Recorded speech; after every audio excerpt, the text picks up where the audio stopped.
Welcome to A Mindfulness Experience with access to Integrative Medicine Health Institute, the GW Office of Integrative Medicine and Health, and the GW Resiliency and Well-being Center. AIM is the first 501c3 nonprofit in the DC metro area to provide integrative medicine services to low income and terminally ill patients, regardless of their ability to pay. The office is a global leader in integrative medicine, and the center takes an evidence based, whole person approach to the services that it provides exclusively to the GW Medical Enterprise. That's the School of Medicine and Health Sciences, GW Medical Faculty Associates, and the GW Hospital.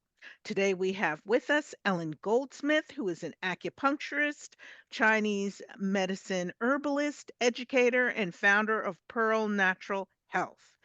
With her will be Alyson Gluecksmann, who is a registered yoga therapist with Thrive Yoga and founder of Pathfinder Wellness. All right, so I am going to turn things over to Ellen so we can get started because I think Misha is on vacation.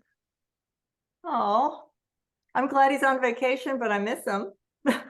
Hey, we always miss Misha when he's on I vacation, but know. if anybody needs to recharge, he does because he's such an energizer bunny of a person. Right. Exactly.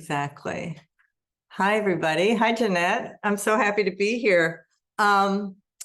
So I just was in contact with Jeanette this week, and it was a busy week, and I had a lot of computer issues, so I didn't put it together my usual little entertaining PowerPoint for you guys. So I thought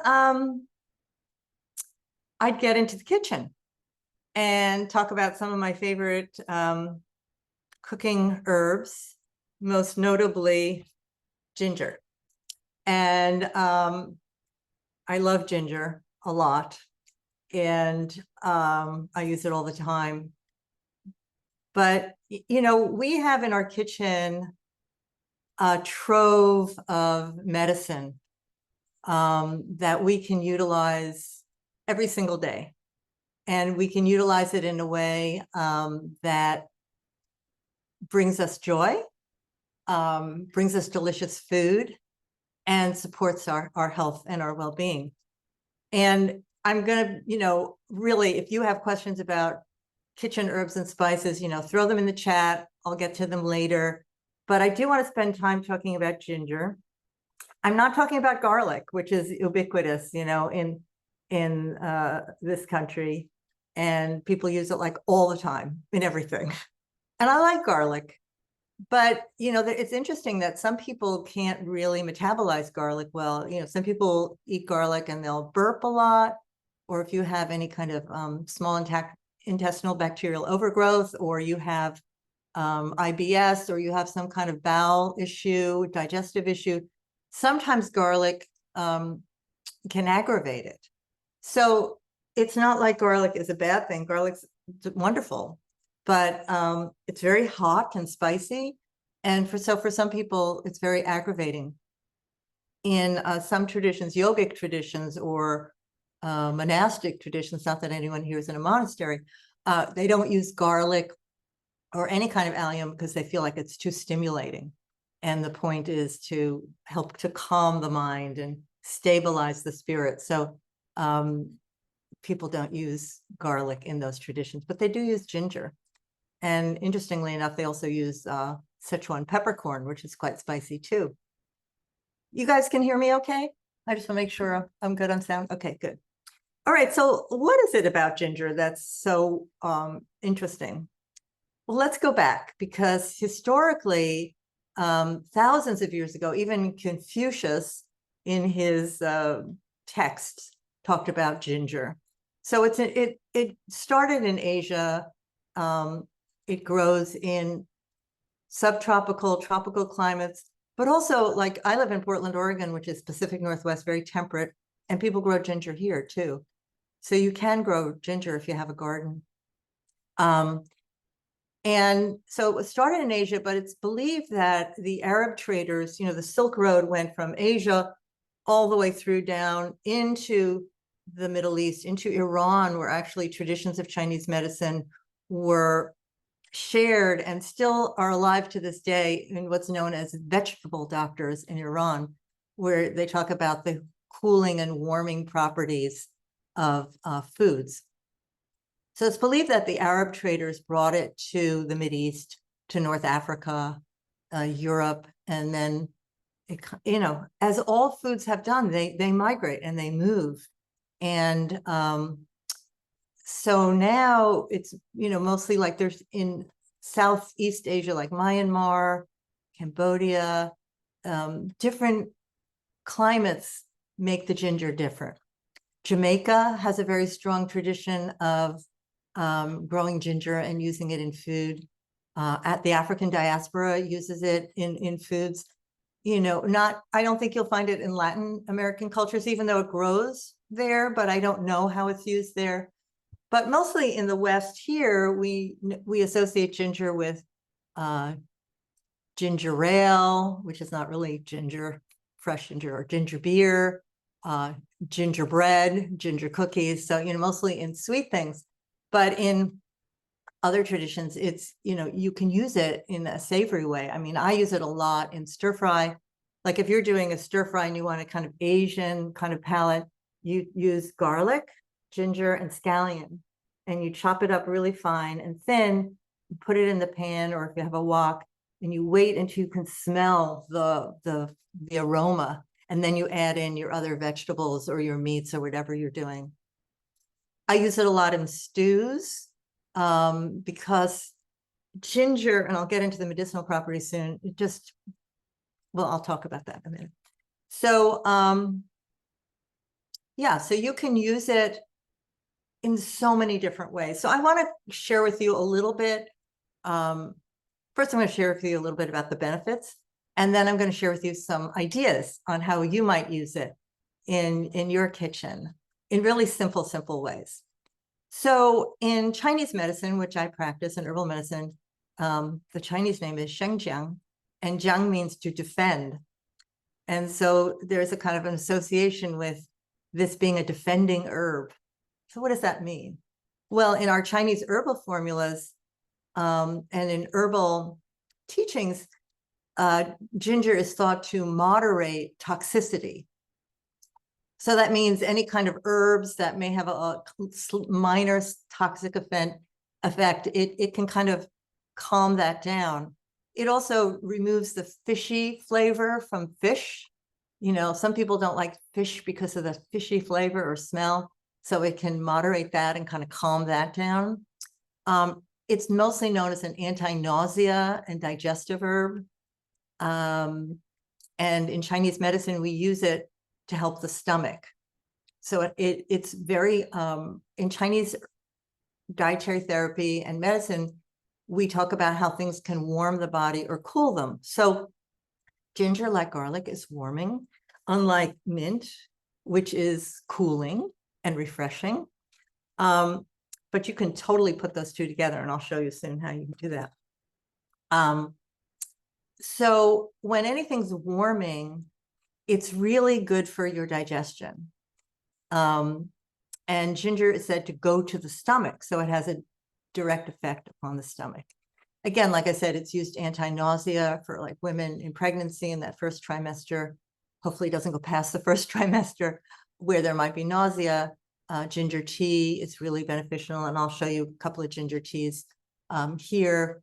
It has anti-inflammatory properties.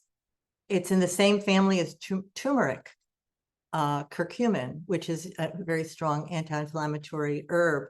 And sometimes you'll put those two together in some supplements. I've seen it, ginger, curcumin, and bromelain. Bromelain comes from the pineapple, and those three together can be like an anti-inflammatory kind of thing. So you can think about it. I don't know, that would be an interesting combination. Ginger, turmeric, and pineapple. I don't know, you could try it. Maybe a little honey on it or something. See what you think.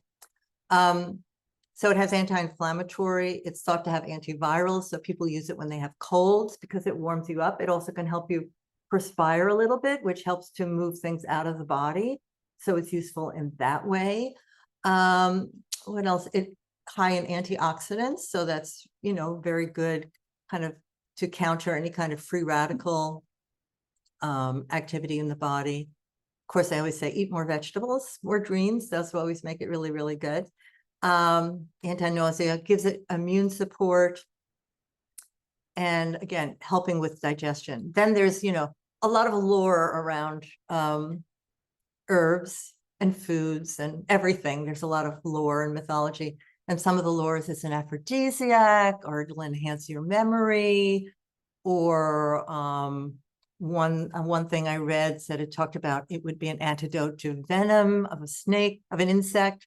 I don't know, but it's nice to think about these things because it just brings another energy into the food.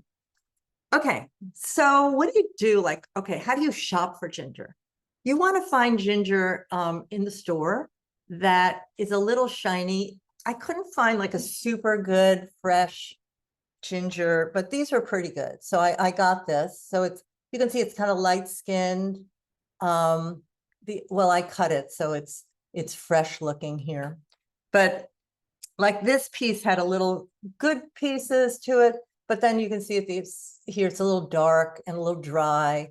So if you're going to the store, you don't want to buy like dry, shriveled up, looks like it's almost dehydrated ginger. You want something that's plump, that when you feel like it's got some moisture in it, because that means it's fresh.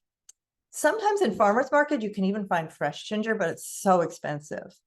You of course can get ginger powder. And that is a more concentrated and like almost hotter.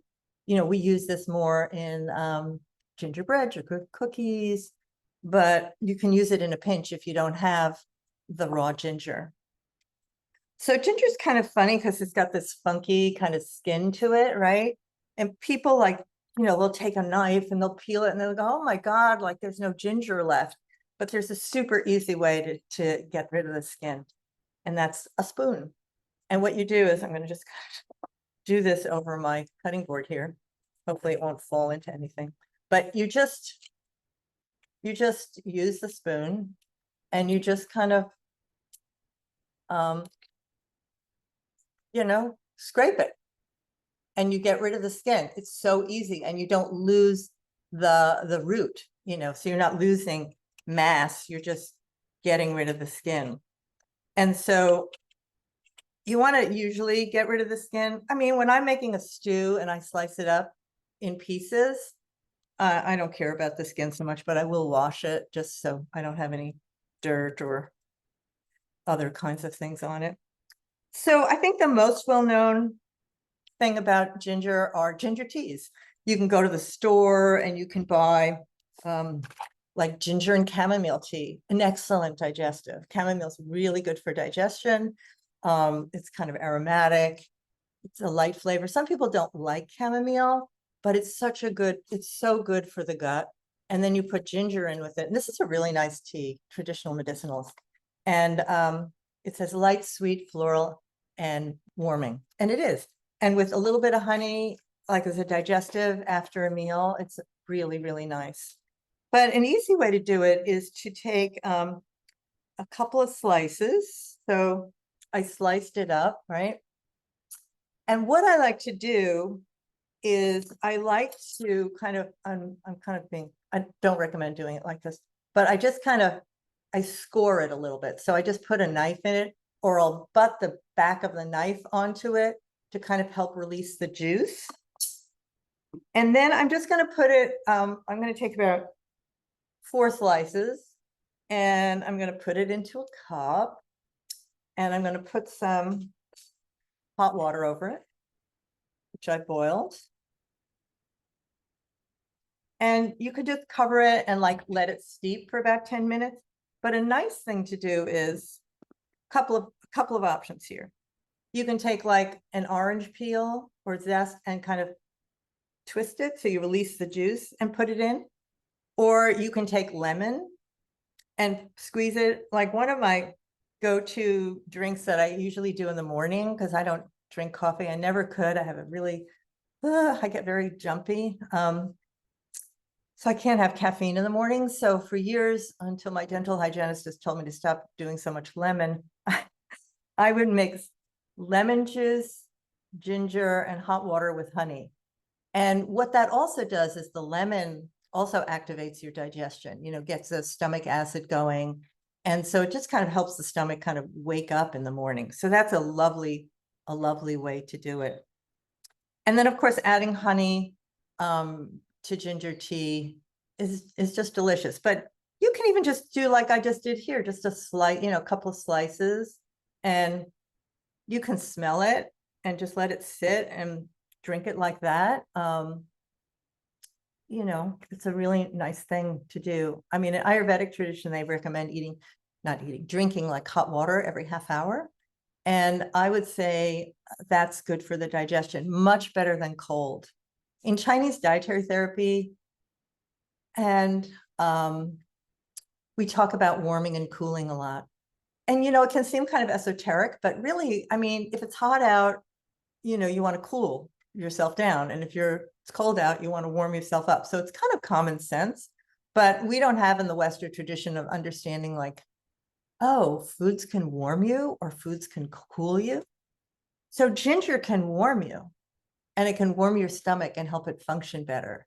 Because when we eat cold foods and icy drinks, which we do a lot in this country, and of course, as we're moving into this, supercharged summer heat, like I think this weekend we're getting really, really hot weather here in Portland, which is so unusual for this time of year.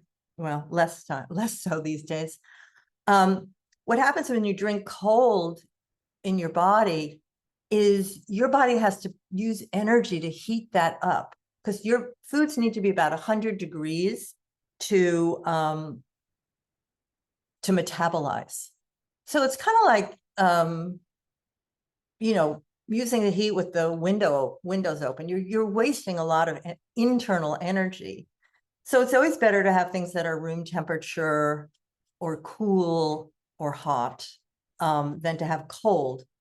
So, but if it's, hot out, sometimes you don't want to have hot beverages, even though hot beverages in the summer can cool you down because they make you perspire a little bit. But if you want like a cool drink, you can just take some water, like the way they do with put cucumber in water. You can take some fresh mint. Okay, this is from my garden. If you don't have a garden, you can grow it in a pot on the windowsill. Oh my gosh, it will just grow, and you can just stick it in the water, and you can put it in the water. You can put some lemon in, squeeze some lemon just to give it some. My mom used to take fresh mint and lemon and sugar and put it in the blender and with some ice when we were kids and make a drink.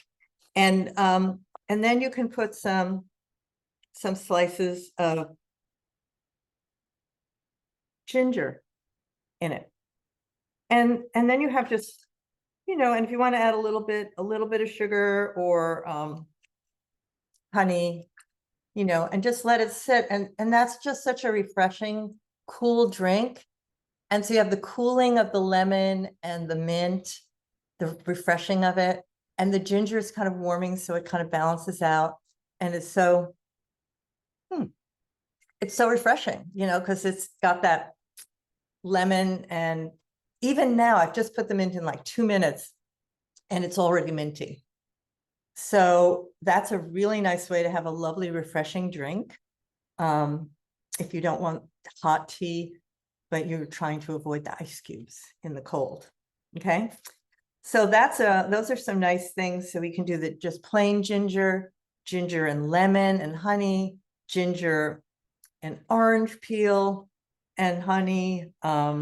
You can put, like if you have a tea bag of mint tea, you can put that in and then put some ginger in it. That's another idea. Ginger and chamomile tea is really, really nice. If you like green tea, which is very cooling in the summer, you can also take, so I have this I don't know how I lived without this for like a million years, but it's what's it called? Microplane and a zester, right? But for years, I just grated very clunkily on my grater, but it works, But you can grate some ginger, which I'm going to do. You can look down and see my messy thing here, but you can see this and that. So you can see I'm just, and then you get all this ginger, right? And so I'm just going to scrape that out. And it's not a lot. You need a lot of ginger to make a juice, but then you can just you can just put it in there or squeeze it in there. So you get a more concentrated kind of ginger juice. So that's a nice way to add it in. So those are some simple teas you can do. Like I know people who will make like beans or soup, like I do too. I'm like a big thing of soup. And, during the week, if I'm busy or working, I'll have soup. I'll have soup for breakfast. I'll have soup for lunch. I'll have soup for dinner, but it kind of gets tiring after a while. So one nice thing that you can do to refresh your leftovers is ginger. Like I said, you can grate some ginger into it. You can take some fresh herbs like parsley or chives, or you can cut up some scallions and add that into a soup, like a vegetable soup, a chicken soup, a bean soup, whatever. And it'll kind of change the flavor a little bit, but it'll enhance it. It'll bring some life back into some leftovers. So that's another way that you can use ginger. Like I said, you can use it in stir fries. Another interesting way to use it is in oatmeal. So if you're cooking some oatmeal, you can put a couple of slices of ginger in there. You can put some, dried fruit, whether it be raisins or apricots, or if you put some almonds in there with it. That's a nice way to use ginger. Again, it will make the oatmeal, which is already kind of warming, even warmer. You can make sauces with it. Of course, if you make a soup, like a vegetable broth soup, you can, like I showed you, you can grate some ginger and then squeeze the juice in to make it kind of gingery. And you can tell I like ginger a lot, right? Another nice way to do it is if you like to cook. Now, of course, fruits and vegetables are really coming in here in the Pacific Northwest. I mean, I just went out and picked some raspberries today. I was like, what? It's so early.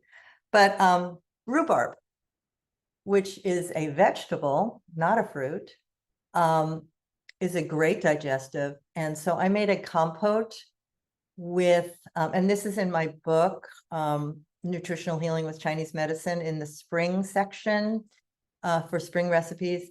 And you just cut up the rhubarb, and rhubarb's super cheap. And you use some white grape juice and cinnamon, which is also really nice and warming and has that wonderful, sweet, aromatic kind of aroma. And I put that in, and then I drizzle honey over it, and then I squeeze in some ginger juice. And so it's sour, it's sweet, it's spicy, and it's aromatic. And it's a really nice, you can mix it with some yogurt or with granola or have it for dessert. So that's a really lovely way to do it. Another thing you can do is, just cut up some fruit, like here, like I cut up oranges and strawberries. And then again, just squeezing the ginger juice over it. It kind of brings, and just if you want a little bit more sweetness, you can add more honey. So that's also a nice way to, bring some adaptation to something that's very familiar. And ginger and orange is just really, really nice. And a little bit of honey on top, just like perfect dessert, very refreshing, not making you go back into your pantry and have too much of something you didn't want. Okay. You can also use like I said, dried mint. So if you grow it, on your terrace or in a pot in your windowsill, and you pick it, you can just and you're not going to use it all, you can just kind of take the leaves off the stem, put them on a paper bag, and just let them dry. And that's what I did with these. And then you have peppermint tea for like all winter, which is super, super nice. Okay, so now here's the other thing. When it gets warm out, you know, people like to have smoothies because smoothies are good. They're quick, they're filling. People get a lot of, you know, people put a lot of things in them. So why not? But this problem with smoothies is they're super cold. So like some of my patients or my students, they'll go, oh, you know, I just feel cold all the time. And so we'll talk about like, okay, so what are you eating? And inevitably I go, well, do you like smoothies? They go, oh my God, I have like smoothies all the time. And smoothies are cold because of course people put ice in them or frozen fruit, which I do. I have frozen blueberries and it's cold. So you drink it, you feel like brain freeze kind of thing, right? But why not put a knob of ginger in it? I mean, it warms it up. It makes it a little spicy. You can also put a little turmeric in it or cinnamon. Those are also kind of warming and good for digestion. So that's just a recommendation. If you're doing smoothies, you know, just try it. And if you're kind of like, oh, I don't know about ginger or I don't like it so much, then just try a little piece and then kind of titrate your, like a medication, you know, titrate up and see what you think. So that's what I want to say about ginger. So right now, I just want to know, like, what are your questions? Oh, wow. We have questions. Let's see. Is there any reason to look for young ginger instead of just regular ginger? No, I think they're both good. I mean, the younger ginger is, you know, I don't know the difference in flavor. How long can you keep ginger and count on it being potent? You can keep it a long time, keep it in the fridge. If it dries out, then just, you know, kind of grate it and you'll have dried ginger, which is okay. Freezing ginger, I've never done, but I think you can do. What fruits for summer in the blender? Any fruit that you like, really. Peaches are great, strawberries, raspberries, etc. Yeah, you could put sprigs of mint in your soda stream fizzy water. I think that really good. What do I mean by ginger juice? Well, some you can buy it in the store in a little bottle that's already kind of pre-done, but you have to grate the ginger and then take that little bulb of pulp and squeeze it, and that's your ginger juice. And that's ginger in the kitchen. Thank you so much. I really appreciate all of you.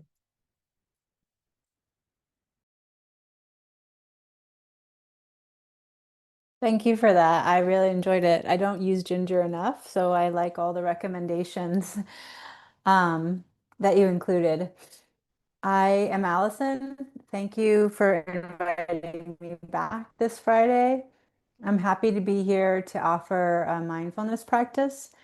I have two things in mind for us today. One is a joint freeing exercise. So if you're seated in a chair, we'll scoot forward to the edge of the chair. And if you're comfortable, take your shoes off and let your feet stretch out. That will be followed by a pranayama exercise or a breath regulation called Brahmari pranayama.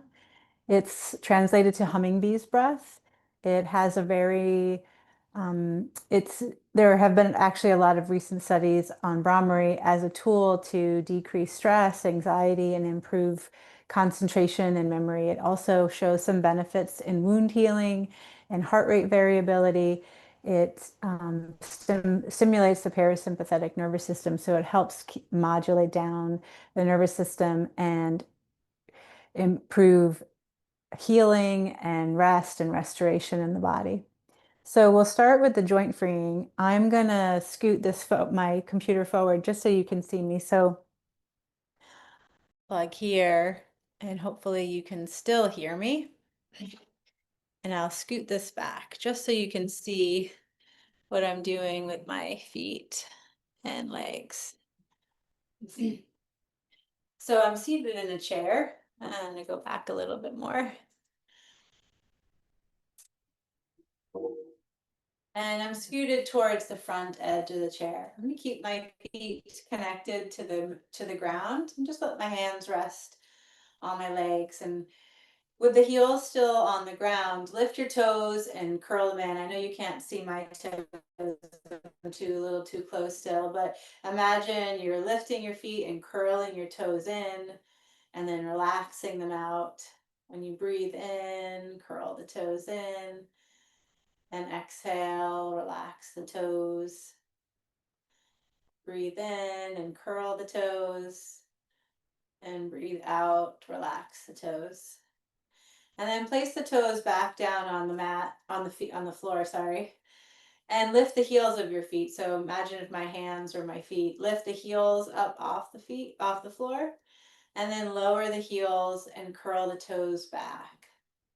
And we'll do that with our breath a few times. As you inhale, lift the heels up off the floor. And then exhale, lower the heels and curl the toes up and back. Do that a few more times. Inhale to lift the heels. And then exhale to lower and curl the toes back. One more time.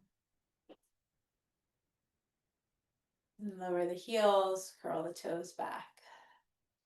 And then lower the feet back to the ground. This time we'll straighten one leg. Choose the right or the left, whichever one you'd like to get started with.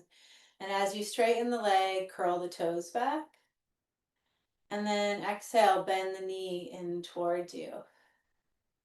Inhale, open the leg, a little external rotation. And then exhale, internal.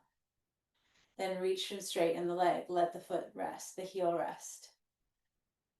And then bend the knee in. Breathe out there. Inhale, out to the side, open. And then exhale, rotate in. Inhale, stretch the leg and drop the heel. And then bend the knee. Open out. And turn in.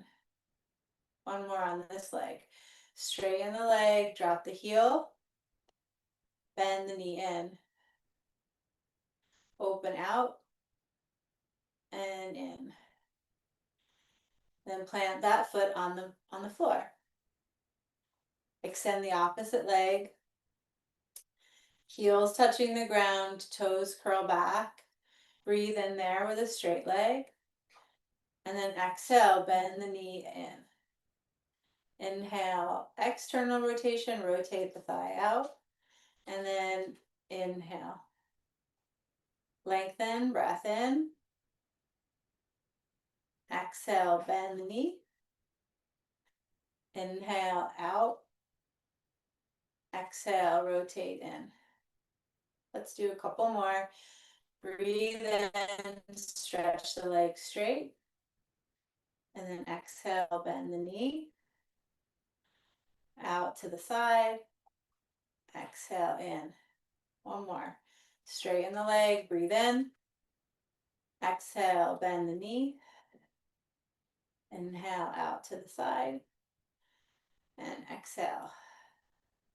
Lift the knee and plant the foot. From here, we'll walk the legs straight at a little diagonal and the toes curl up. And then, like you're waving at me with the soles of your feet, turn the toes in and out. The movement's happening from up here, the thighs and the hip socket, right? So a little bit of internal and external rotation.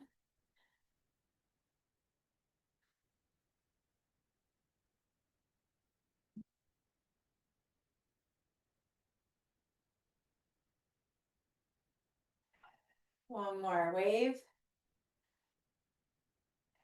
And then bend the knees so you can bring your feet back to the floor. Scoot forward a little bit more. With the hands resting over the thighs, we'll do like a cat-cow if you're familiar with that from yoga, but seated. So as you inhale, lift the chest, a little spinal extension. And then as you exhale, round the spine, pull the belly back, chin down. Inhale, lift. Exhale, round. Inhale, lift. Exhale, round. 2 more times with breath. Inhale, lift the chest. Exhale, round. Inhale, lift. And exhale, round. Nice. As you breathe in, sit up tall and bring your fingers to your shoulders. And we'll just lift and circle. So lift the shoulder blades up towards the ears, take them back and down. Lift and up and back.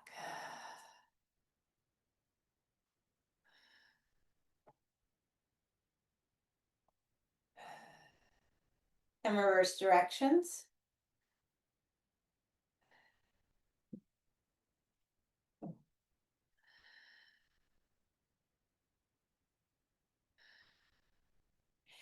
And then now we'll stretch the arms out in front of us. Flex the palms, turn the palms towards you and the backs of the hands towards the computer. Then inhale, flex the wrists so the fingers turn up. And then exhale, turn the fingers down. Inhale, the fingers go up. And exhale down. Couple more. These little exercises can be done if you work at a desk or if you sit a lot during the day. If you're tending to an injury, you can still do some joint mobilization.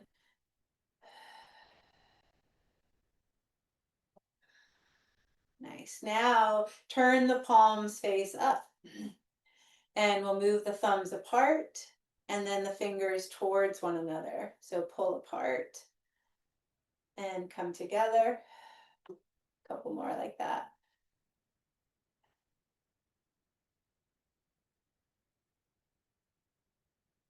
One more time, pull them apart.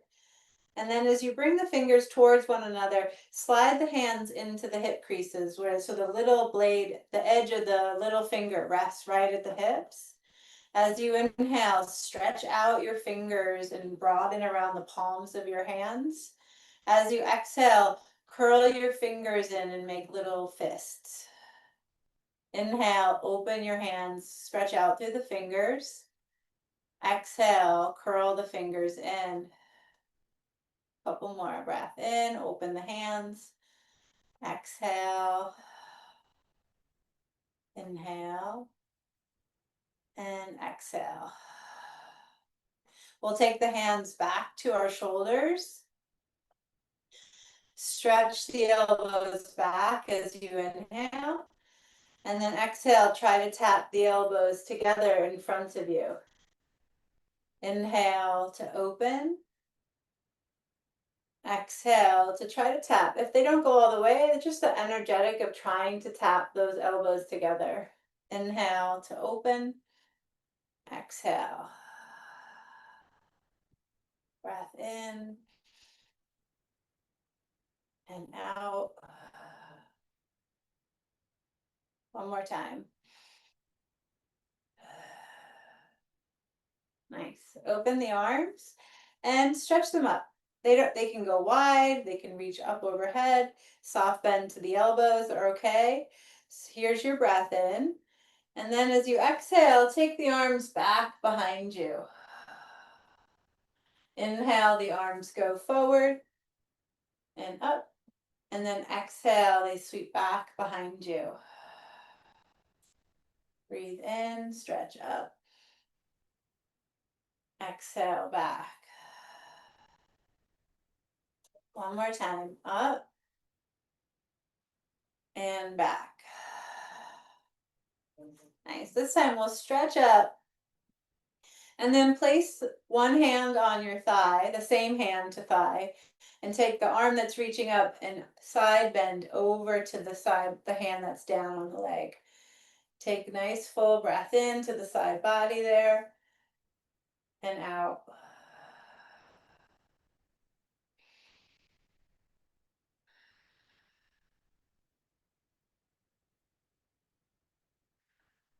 When you breathe in, stretch back up again, and we'll twist towards the hand that's on the thigh. Turn and then take the hand that's lifted to that thigh. So both hands can be outside the thigh, or your back hand could even hold under the chair if you're seated on a chair like I am. And then sit up tall, take a breath in, and a gentle twist to that side on your breath out. And while we stay in the twist, a little gentle, light head movement. So turn the chin over the back shoulder and then towards the front. It doesn't have to go all the way. If you feel any tension or there, just shorten the range of motion. You can turn the chin towards the back shoulder and then any amount around towards the front. One more time like that. Come back. And then towards the front shoulder. Unwind the twist, stretch the arms up and overhead, breath in. And then exhale the opposite hand down to your thigh. Take a breath in first.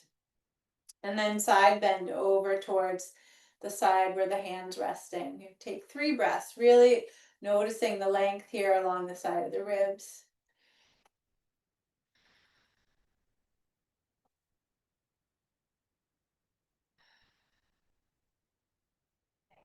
When you breathe in, reach up. And then the lifted hand comes to the opposite thigh and we'll take a twist to the other direction. That hand can hold the thigh or the back or bottom of the chair. Rotate on the breath out. Then turn the chin over the back shoulder and gently over the front. And then towards the back and the front. One more time.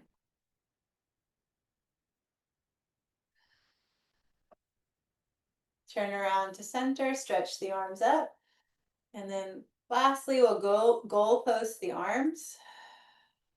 Inhale to scarecrow the arms. So the elbows go up and the fingers go down. And then exhale back up into goalposts. Inhale, turn the elbows down and the fingers down, the elbows up. And then switch. Couple more.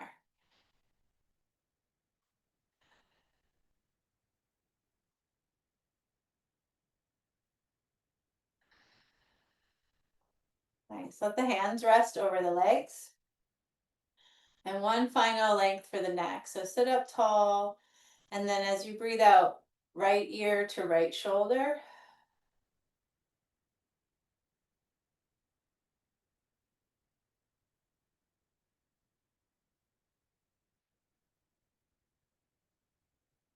Slowly inhale, lift the head. And exhale, opposite ear, left ear to left shoulder.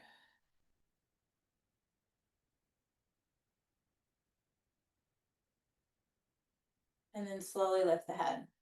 Keeping the eyes soft if you're comfortable, or closed more if you're comfortable with that. Just notice how you're feeling, and energetic to the body, maybe a vibration from all the joint movements.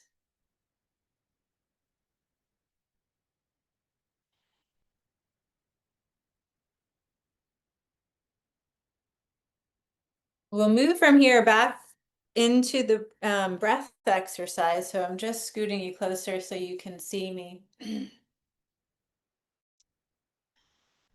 Lift the arms to the side and take your index finger, and there's this little piece of cartilage right here, the flap of the ear. You don't press firmly, but a light press into that cartilage will softly close, almost close the passageway into the ears.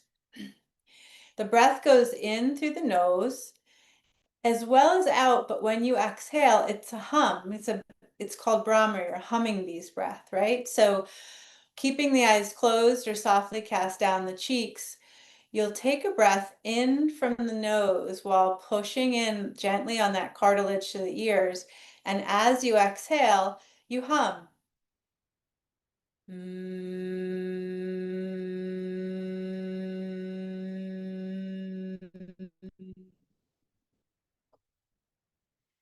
And you can notice when the ears are closed, the vibration of the hum is a little bit louder in your own head, right? So you're trying to create that sense of vibrational movement and tone to the exhalation. It's still trying to be stretched longer, but you'll hum the duration of the breath out. Let's try for 8 breaths together like this, and then we might change the mudra to a different one. But this is the traditional one where you press the index fingers into the cartilage of the ears. So as you're ready, soften the eyes or let them close, press into the ears. We'll breathe in through the nose and then hum on the exhale. Mm.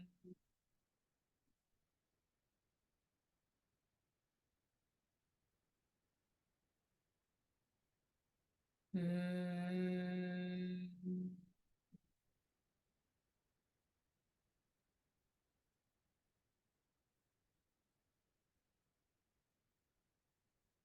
Mm.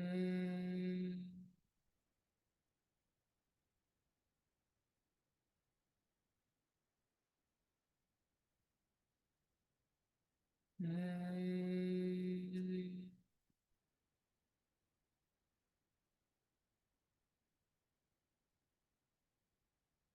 Mm.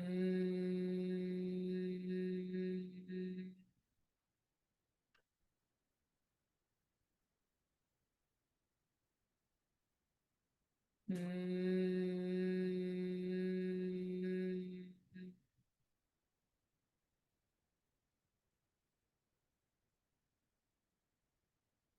Mm.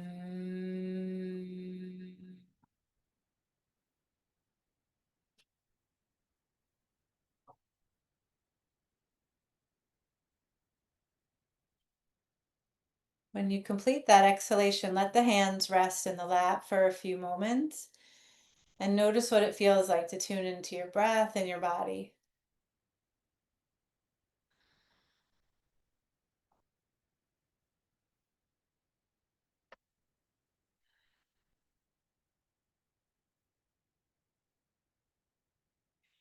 One of the practices of yoga that's described in the Yoga Sutras of Patanjali is that practice of pratyahara, which is withdrawal of the senses. And this practice of Brahmari Pranayama is an example of one of those, where we're closing off the ears and tuning into the vibration of that humming. One other way we can do it is with a mudra called the Shanmukhi mudra. And so it will essentially close off more of the sensory experience. If you don't like how it feels, or you really enjoy just using the index fingers to close the cartilage, you can resume that one. We'll do one more round for about 8 breaths. So the other mudra, you take your thumbs to the cartilage. The index fingers rest in the corners of the closed eyes. The middle finger rests below the nostrils, and the ring and littlest finger rest around the mouth. So you're essentially closing off the sensory experience from the face, right?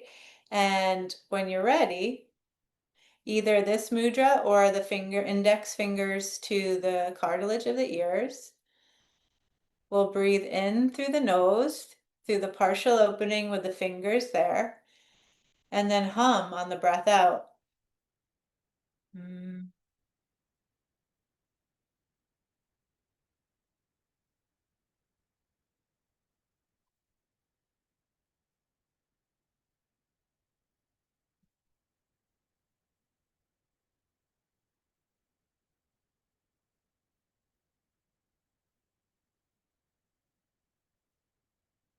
Mm.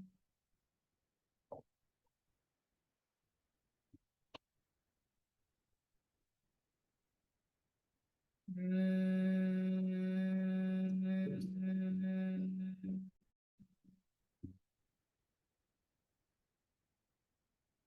Mm.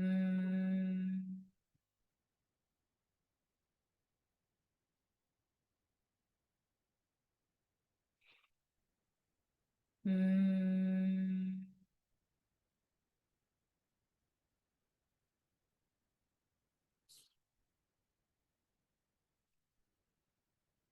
Mm.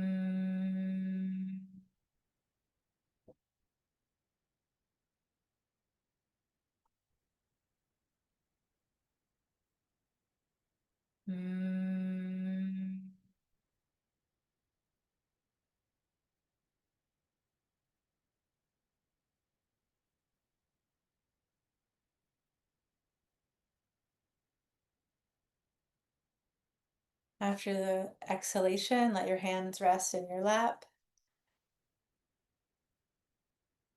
Tune into your breath. How vibrant the sensory world around you feels and seems right now once you're opened back up.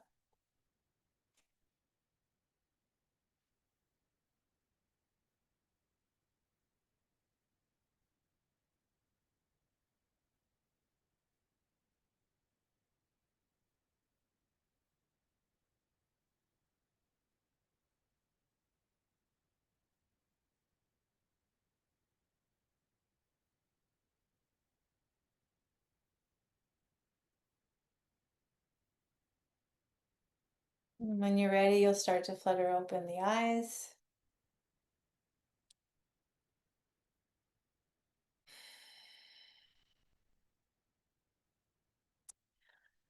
That was joint freeing exercises followed by Brahmari Pranayama. They're excellent ways to reconnect to the body and the breath throughout the day, especially if you are seated at a desk for long periods of time. The breath work in particular is shown to be really helpful resource for managing stress and anxiety. It has shown to be effective in improving heart rate variability and even recovering from surgery and wound care from the effects of stimulating the parasympathetic nervous system. I'm open to any questions if you have them. Otherwise, I appreciate you having me back here today. Thank you so much.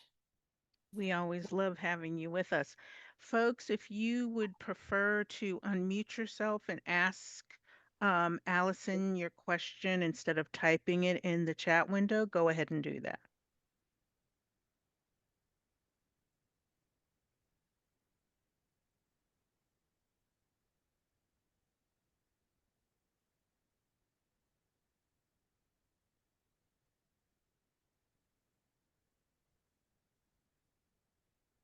Okay. Thank you. Okay. So, Salome, go ahead. Yeah. I don't have a question. I just want to thank you. It was very relaxing. It was very good. good. Thank you. From my morning active exercise to cool down was nice. Thank you. You're welcome. Thank you. They're great practices. So, friends, in the chat window, there is a link to Ellen's book. There is a link to Alyson's Pathfinder Wellness website. So please click on them and bookmark them for the future. And if there is nothing else anyone wants to say, like if you want to unmute yourself to do what Salome just did to thank our wonderful guest, please do that. But if not, then I think we can wrap things up so you all can go outside. And I hope you have the same beautiful sunny weather we have down here in South Carolina and enjoy your weekend. Okay. Thank you, Bye-bye, Jeanette. everyone. Thank you, Alyson. Thanks, so everybody. Thanks, everyone. Bye. Bye-bye. Have a great Thank weekend. you all. Bye-bye. Thank you. Bye. Bye.